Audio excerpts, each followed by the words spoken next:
Family blames me for not letting their kids push me into the pool, leading to the kids falling in and their parents losing their phones. Happened today. My folks decided to host a barbecue because I guess that's what older people do. I declined because I really don't like my two sisters, their husbands or their kids. Wife and I are child-free. Mom then pressured the wife. Long story short, we went. By the time we arrived there were about 20 people there. My sisters and their husbands were already solidly buzzed. Drunk really. My mom was spending 100% of her time trying to keep the nieces and nephews, ages 7 to 11, more or less under control. My dad had strategically retreated to the whirlpool part of the pool with small cooler full of beers. Wife and I made small talk with miscellaneous people, ate food and had a frozen margarita. Sisters/Bills took turns criticizing us for being late, not being in our swimsuits and screwing up the vibe. Whatever. Typical suburban summer get-together. About 45 minutes in, two of the kids ran at one of the neighbor guests who was standing next to the pool and pushed her in. She was at the pool steps, stumbled in but didn't fall, so only got half wet. She was clearly very unhappy about it, but she didn't make a scene, just went over to where the parents were, grabbed their towels, dried herself off and left. Sisters and Bills thought it was all great fun. A bit later I was standing a few feet away from the pool chatting away with someone. I saw 3 of the kids running full tilt at me from the corner of my eye. Obviously I was next. Not that it's terribly difficult to outwit young kids, but I just jumped out of their way at the last second. All 3 of them ran straight into the pool at full speed. Most of the other guests, including my wife and me, started laughing, but their moms, who as I mentioned were pretty shit-faced, absolutely freaked out. Apparently 2 of the kids couldn't swim even though they were in swimsuits. Since I wasn't in swim gear, I stepped back from the pool and let other people fish the kids out. The kids were bawling their heads off like they'd lost a limb. At that point all hell broke loose. The 4 drunk parents were yelling at everyone in general and me in particular for nearly letting their kids drown, and also because 2 of the kids had been videoing the trick using their parents' iPhones, which were now at the bottom of the pool. One of my Bills got into the pool to try to retrieve the phones, but his BMI and BAC made that impossible. No one else volunteered to help, unsurprising given that my sisters were still bitching at everyone. I told my sisters it was their job to watch their kids and that if anything had happened to them it would have been their responsibility, not mine. There were some pretty strong words on both sides. Wife and I left after the other Bill fell over and face planted while yelling at us. Now they're saying I should have let the little shits knock me into the pool and have their fun, and ruin my phone. So, Ida? Side note, Dad, of course, never got out of the whirlpool. Oop, that's probably the one positive thing that will come out of this. Wife is much more tolerant and forgiving than I am towards my siblings, but based on what she was saying on the way home I think she's had it with them as well. Update 1. First off, my folks tell me that my nieces and nephews are all good swimmers and that they use the pool all the time. The 7-year-old is still a beginner but he loves the water. My sister just said they couldn't swim, so I'd look bad. To be fair, none of the kids are allowed in the deep end, which is where they fell in. It was the 2 10-year-olds and the 9-year-old who tried to push me into the pool. After we left, the party ended on a pretty sour note. My drunk brother-in-law who face-planted while yelling at me had to go to an urgent care place and get his face stitched up. He was too toasted to drive, so Dad took him. Dad was very happy about this. Late that evening my sisters started a group text and said some really nasty crap. Their husbands threw in a few comments as well. Wife and I blocked the 4 of them. My mom called me. She was pretty upset about what they said. She and Dad were in the chat, and I don't blame her. Because of the texts my folks insisted my sisters, Bills come over the next day, Sunday, without their kids to get some things straight and lay down some ground rules, Mom's wording. The result was a contrite if unenthusiastic apology from the siblings via my mom's phone. I'm glad my wife was with me when they called. Her hard stares kept me from saying what I wanted to. I just told them, thanks, and that we felt no need to discuss it further. Since I thought things were settled I unblocked them. That evening I got a text from one of the Bills telling me the phones cost $4x and asking when I'd be paying for them. WTF?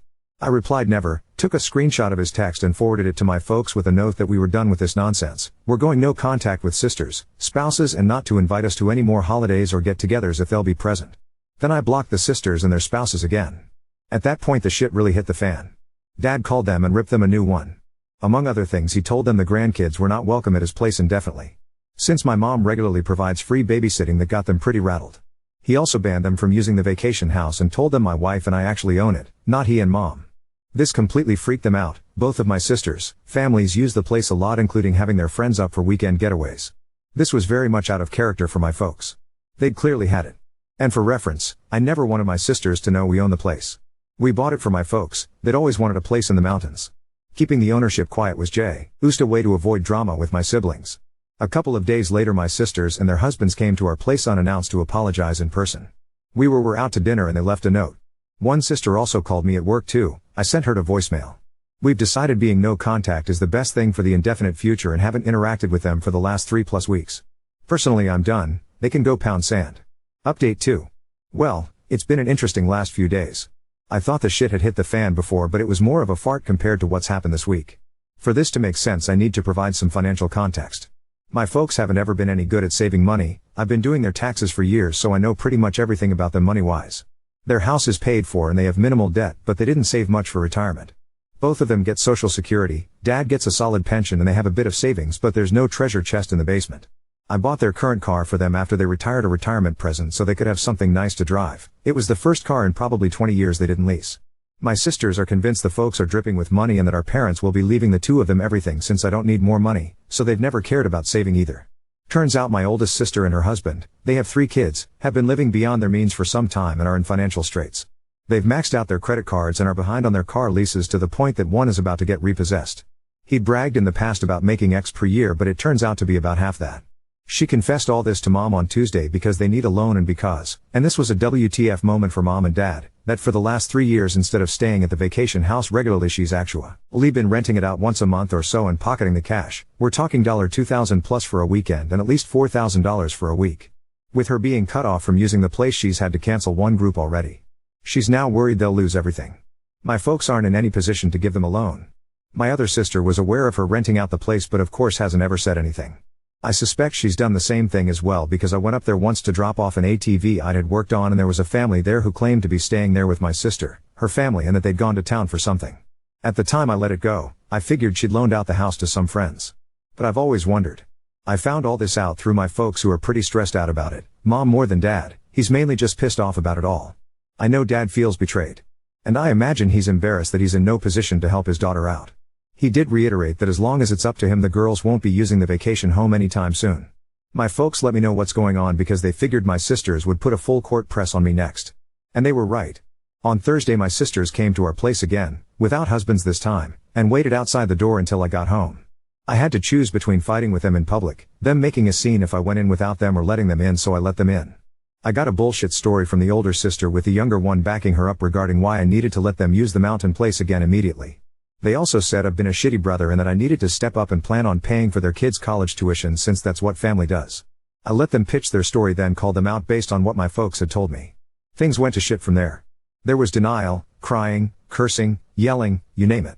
I swear, my ears are still ringing 2 days later. Won't lie, I said some really mean and shitty things to them, but nothing that wasn't true. They finally left after about an hour. After that I took a shower and laid down. When I got up my wife was home and her first words were that she'd had to block more phone numbers because my sisters were blowing up our phones from new ones.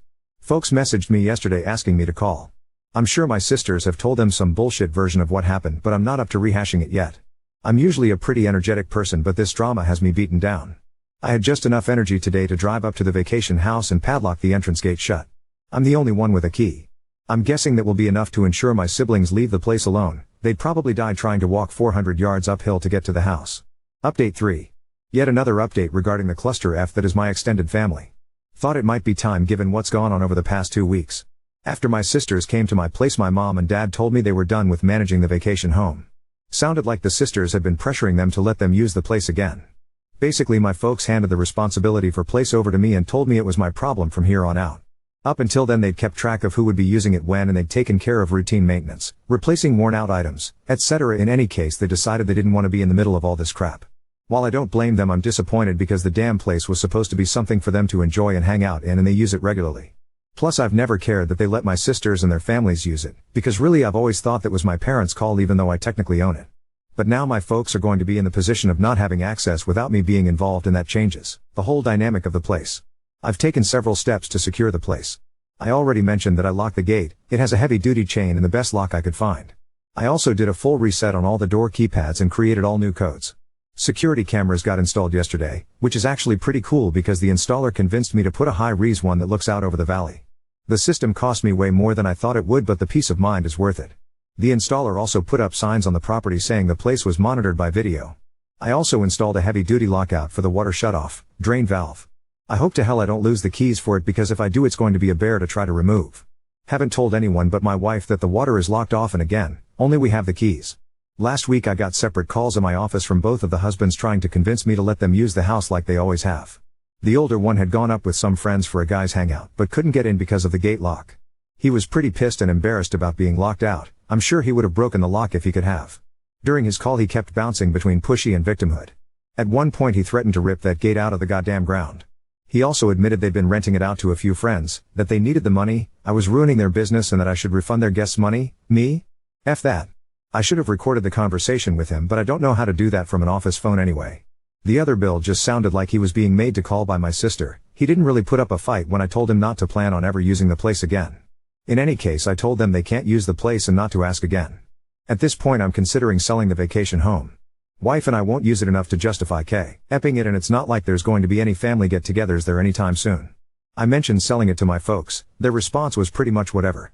I'd more than double my money by selling it. The place consists of 3 lots with killer views and is at the end of a private road. But I'll probably wait for a while to sell. Doing so now would be an emotional decision. My sisters and I aren't currently speaking and I have no plans to initiate contact. I don't know what the status between them and my folks is and I don't want to. On the upside, we spent an evening with my folks last week, went to a new restaurant that was nice. No one brought up any of this crap. Mom did update us on the nieces and nephews. She's spending time with them at their homes. Sorry this update isn't full of laughs or owns, that's just life sometimes. Update 4. Oop, I agree that my sisters and their families are very entitled. They're also in an extremely weak position in all of this. The place is a bit remote to rent as a long-term home. Plus there are times during the winter the road is impassable, so staying there year-round is pretty iffy. There are a couple of permanent residents on the road who are at a lower elevation and relatively close to the year-round public road, but even they have to hunker down or bug out a few times each winter. Regarding making it a vacation rental, doing so would be seen by my sisters as rubbing salt in the wound and would give them a reason to create more drama. And honestly, we don't need the money. The place is paid for, it's in great shape, it doesn't cost much to keep the lights on, etc. I did think about lawyering up and covering them with paper. It wouldn't even cost me much. A good friend is a property law attorney. But again, doing so would escalate things and give them reason to create family drama.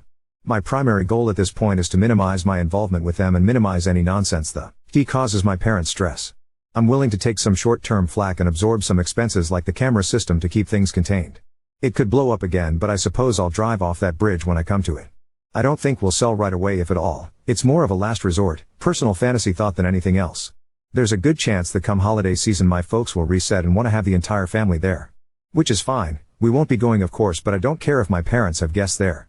I intend to keep control of the place for the indefinite future though, which will be inconvenient at times because I'll be the only person with a gate key. But I can live with that. Update 5. I hired a guy to look over the vacation home. He lives in the area, takes care of his folks and manages a good number of properties. Some are vacation rentals, some are weekend places like ours. He has access to my camera feeds and does a physical check on the place every week or two. I think he may have the best job in the mountains. He gets paid to drive around with his dog, walk around the properties and hangs out on people's decks whenever he feels like it. He also has a camera feed from a house near the start of the private road that takes still shots whenever a vehicle goes past it. $450 per month, plus he'll do basic maintenance and repairs on an hourly basis. He's friends with all of the sheriff's deputies too. Got a lot of peace of mind from doing this.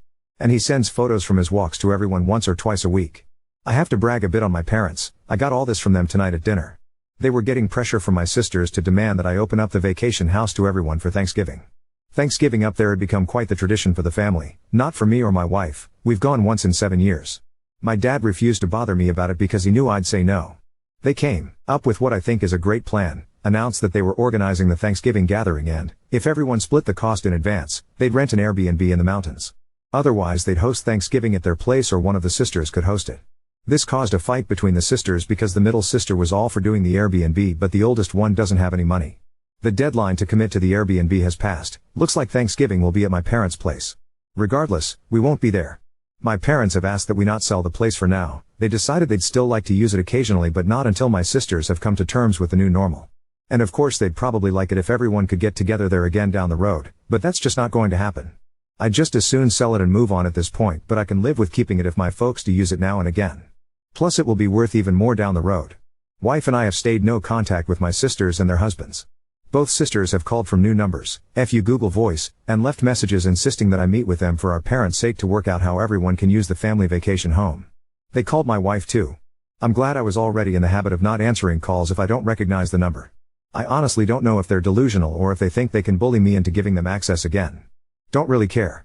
My parents tell me that the oldest sister and her husband are getting out of the leases for their SUV and big-ass truck and are selling their jet skis and some other shit they've never needed. That's going to be really hard on her. She's quite the braggart and won't like being seen in something older, smaller, cheaper. My Bill's identity is very much wrapped up with his truck as well. He even has a small tattoo of the truck company's logo. Which frankly is one of the many reasons why he and I never hung out. Several people have suggested I make the vacation home into an Airbnb. I don't plan to do so, at least anytime soon. I know it would make money, but it would cause an incredible amount of drama across the family and would stress out my parents. They don't need that. It would also be a hassle to remove personal things my folks have there. That stuff has nowhere to go. And there would be wear and tear on the place. And I'm sure it would take some amount of time on my part, even though I'd use a manager to do it. Just not worth it to me. Oop, yep, that line killed me. And they both used it in separate voicemails. They're trying hard to find any crack in my armor, kind of curious as to what they'll try next. Which will probably happen soon, because another tradition is to meet up there right after Christmas for a few days. Sometimes for several days, including New Year's. I'm pretty pleased that my dad has been firm with them on all of this. I've rarely seen him be that way. His nature is gregarious, friendly, good at getting people to cooperate, that sort of thing. He's also told me that he likes not feeling responsible for the place anymore. Now, next story. Boyfriend's son despises me, resulting in a screaming match and me leaving the house, but now my boyfriend wants me to apologize to maintain peace. I, 19 male, have been in a relationship with Henry for a while now. I moved into his place last year after another bad fight with my dad. Things have been going relatively smooth for the most part, except when it comes to visitors. Henry has 2 sons, Chris, 26M, and Junior, 29M. Chris visits 2 or 3 times a month and I'd consider us friends. When he's here, he usually comes early and stays the day, just to check in and help me with some chores until his dad gets home. Junior, on the other hand, doesn't seem to like me very much. I don't think he's really accepted that his dad is gay, so he can get mad when I'm here. He's only visited a couple of times before and they all ended up with him glaring at me and my boyfriend. Before his second to last visit in January, we had a sort of mutual civility other than his glaring. During the second to last visit, it ended in a screaming match with Henry about me. He really doesn't like that I'm there. So Chris broke up with his girlfriend Emily, F27. They left on a good note, so he decided to let her live in their apartment until his lease ended and they can both move somewhere else. Chris lives closer to our place than Junior's, so for the first couple of days he crashed here. 2 days ago, Junior came to pick Chris and his stuff up from the house. Knowing this and how upset Junior is with my presence, I asked Henry if I should go out to my friend's place. He agreed, so I packed my night bag and left. Turns out I forgot my toothbrush. I remembered it when I was still only a couple minutes away from the house, so I circled back to go get it. People were asking why I didn't just buy one, but Henry handles the finances and holds the debit card. I had cash, but I was saving it for food. I went inside the front without seeing anyone and went upstairs to grab it. Coming down, a very pissed Junior was staring at me from the bottom of the stairs. Turns out he parked in the back. He started to yell again, especially at Henry. Chris shuffled me out of the house and offered to take me back to my dad's place, which was really odd since I was pretty sure he knew about our bad relationship, so I just went back to my friend's place. A couple days later, I'm back at Henry's, and he's asking me to apologize and or talk to Junior. He seems really persistent on it, but I don't think I did anything wrong, even if apologizing would just be to keep the peace. Junior kind of scares me now. I don't want to apologize, but I don't want to damage Henry's relationship with Junior. Update 1. I feel weird making an update because at this point to me it's like, oh look at me, but I felt weirder knowing that people were still concerned after my last post. I don't like making people feel crappy. I'm safe, I'm healthy, yes I've been crying, no I'm not proud of it, it's messy but I've been working on it. I'm still at Junior's. It's been peaceful. He folds his socks oddly. I've been trying to find another place for me to go. I don't want to be a burden for the next eternity. Or witness whatever the hell he's doing to his socks. /J, it's also kind of awkward living with your boyfriend's son. At least it feels like it to me in my head. He hasn't done anything that makes me feel that way. I could go back to my father's, but quite frankly I really don't want to.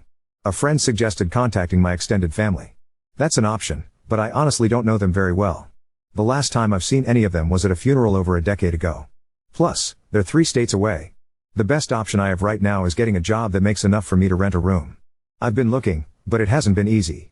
It's difficult to get an actual full job at my age during the summer. Since I live in a college town/area, everyone assumes I'll quit right before the college's semester starts, even if I tell them otherwise. Of course I'm going to keep trying. Until I get enough for consistent rent, I'll need talk-couch surf. I'll be fine. I have a couple of friends who've offered to let me stay at their places before I even asked. I'll make sure to not overstay my welcome before going to the next friend's house. I haven't told Junior yet, but I'm sure he'll be happy to have his apartment back to himself and teenager-free at his old, very old, nearly 30 age. Henry has been calling and texting me. The most I've done is respond to some texts, I've been declining 99% of his calls for now. The extra 1% was when his texts got pretty desperate.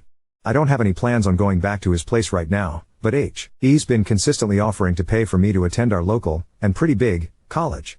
I know he can afford it. I'm not saying I would go for it, I'm just saying it'd be pretty easy to stick out another 4 years for that amount of money and then ditch him a couple 10,000s poorer. So I'm almost sure that relationship's over and through. Thank you all for your help, I needed to get hit over the head with some common sense. Update 2. You guys were right, Junior looked at me as if I was insane when I apologized for being a burden and promised I'd start looking for another place to live. He said if I felt uncomfortable in any way, I'd be free to go. Otherwise, he doesn't mind having me around. I told him I didn't like being a freeloader, but that I do like it there. I didn't say this to him, but I don't remember ever feeling that at ease anywhere else. He told me if it was a thing about freeloading, I could pay him rent by helping with some chores and starting community college. While I agreed to those terms, that sounded crazily easy, and I told him I was looking for a job that I could pay rent with once I had enough money. Chris heard about my job search and helped me get a job. He had some friends at an animal daycare that needed extra staff. All I have to do on my shift is take care of dogs. And pet dogs. And play with dogs. I literally can't think of a better job I could have gotten right now. It wasn't full time, but eventually I made enough to give a small bit of rent to Junior. He looked me dead in the eyes and handed it back saying it was payment for the housework. Pissed me off. This went on for 2 weeks. I gave up.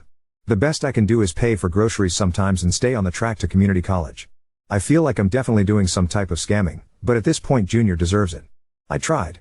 We did what you/Floomby suggested. Port your current number to a burner phone. Change the number on your current phone. Give the burner phone to Junior and ask him to hide it somewhere you will never find it. Let Junior monitor in case Henry is planning something weird. Luckily my phone is one of the few things Henry didn't pay for, and my dad still pays for my phone. He's made no move of stopping. I'm not sure if that's from guilt or what, but he's fine with it. There is some news on Henry. Apparently he's been asking my friends where I am, and they never thought about telling me about it. I never thought he'd go that far now since I heard he has a new boyfriend, but here we are. A good bit of my friends are fine with us splitting, but some have varying views on it. A couple of them have tried to convince me that Henry at least deserves an in-person explanation and breakup.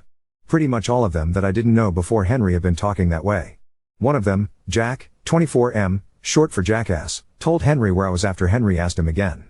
The lion, the witch, and the audacity of that bitch. Henry showed up unannounced last week. We just finished taking groceries in, so the door was still unlocked. I don't really know what happened after that. Junior told me to go wait in my room and that everything would be fine. At that point I was too shocked and wanted to dissociate from the situation, so I put my earbuds in and started watching YouTube with the door closed. From what I could hear, they were arguing, but it was all muffled for me. Sorry Reddit, can't give you the drama on their conversation, I've failed you/J. I didn't really realize Henry left until Junior's girlfriend Sarah, 28F, showed up with takeout. Over dinner she said Junior was out somewhere finishing the conversation with Henry out in public. Junior came back a bit later and promised that Henry wouldn't be back. Cryptic as hell, but he probably just threatened him with the cops. Probably. I was nervous the following 2 days and found myself borderline insane with checking the peephole, windows, and locks on the windows and doors. I think Junior and Sarah noticed, because Sarah offered for me to hang out at her place, i.e. a place Henry doesn't know the address to, while our place was empty. I've been doing that. It's nice. I hope her relationship with Junior continues to work, because I really like her dog. If any bridges are burned I'll be breaking in to pet him, and that's really a hassle. I had no idea how Henry found out where I was until Jack called me this morning to apologize. I don't think I'll be speaking to him again. I haven't told anyone yet, but I will tomorrow. It stings a bit. I thought we were good friends. Also, Chris talked me into doing some online therapy about a month and a half ago. It's been good. He says it's free because of some charity, but I'm calling BS. He's definitely paying. I'll just have to work harder to get my life on track to make sure his wallet doesn't lose weight for nothing.